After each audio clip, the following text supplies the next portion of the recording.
Well, good afternoon. If it's Tuesday, 12:30 Eastern, it's time for Tuesday's Tips with Michael here in the StreamYard studio in my home office. Thanks for taking a browse, taking a look. If you're watching this, give us a like. If you're watching this on YouTube, give us a subscribe. Follow us on Facebook. Follow me on LinkedIn. So wherever you're seeing this, thank you for checking it out. If you're watching this post session, thanks for checking it out. So we're going to continue what we started talking about last week, the whole training in 2021, lessons learned, what worked, what didn't work.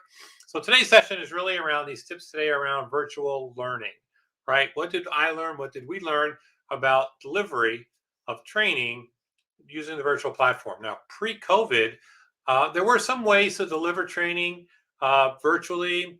There were a couple platforms that were okay. I mean, they weren't great, but you could if you had to deliver virtually. But over the course of 2021, between Zoom and Teams, specifically Zoom, the ability to deliver training became a lot easier and a lot more interactive, which is really part of what we want to do. So I'm going to give you some tips of what I learned over the last 18 months or so delivering virtual training. So things you may want to add to your toolbox.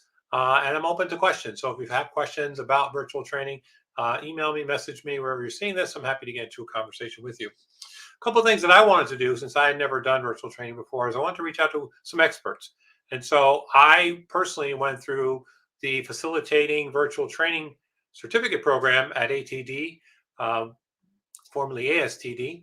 They offer a great program. It was a six-week program.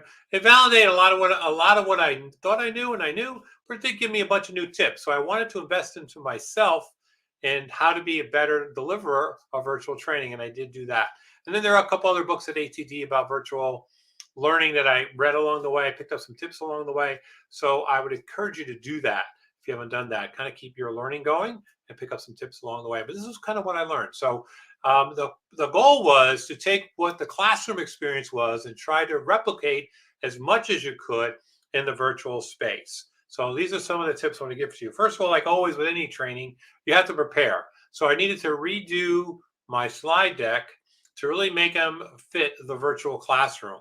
And my three and a half hour training programs in the classroom now have to be either 2 hours or 90 minutes in a full session, or 2 sessions each of 90 minutes. And I've done both. So, but most of my work has been in that 90-minute to 2-hour session. I do some training that's 2.5 hours, but I had to kind of restructure the way the PowerPoint and the handouts were used in the virtual classroom. That said, some of the rules still apply in the virtual classroom, right? You want to make it as interactive as possible. And one of the ways to do that, to help you with that, is to have a producer. Now, I don't use a producer all the time, but when I do work for clients, sometimes they'll provide a producer, which is great because then they handle all the back end stuff, making sure participants are all in the room correctly, the handouts are given out correctly, and kind of run the breakout rooms and whatnot, which is very, very important in the virtual classroom.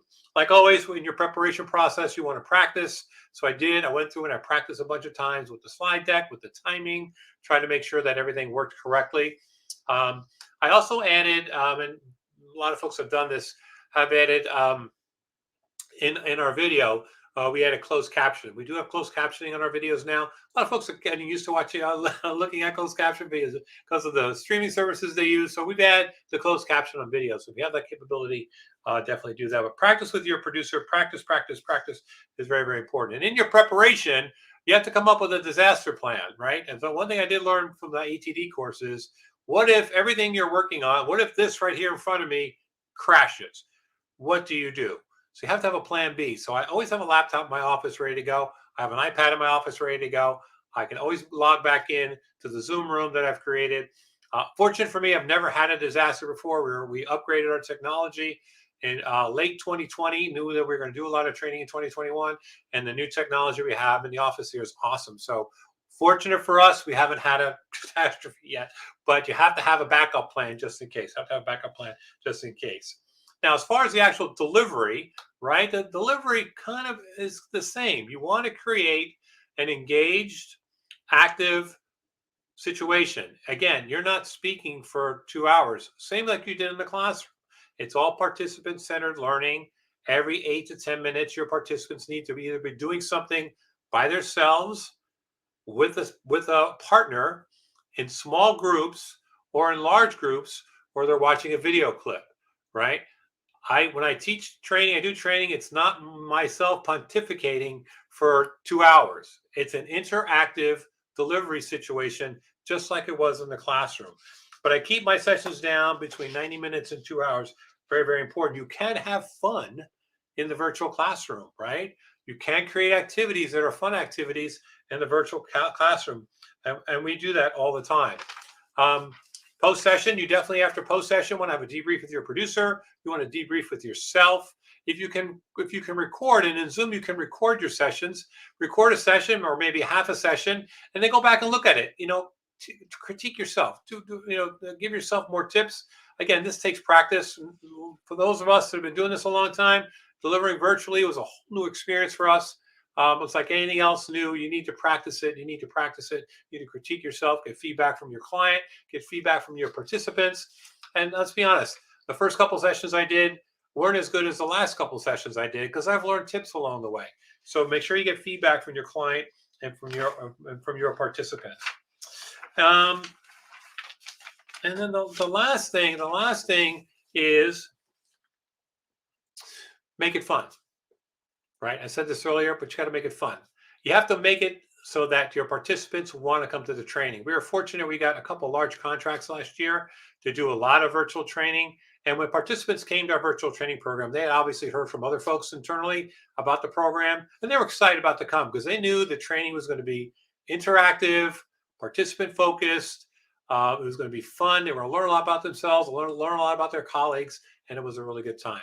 So those are just some tips for today's session. Next week's session is going to be about how to make training in the classroom successful. As we go back to the classroom, and we are delivering in the classroom, how do we make training successful back in the classroom? What are the things we need to remember when we get a group of 30 back in the classroom again?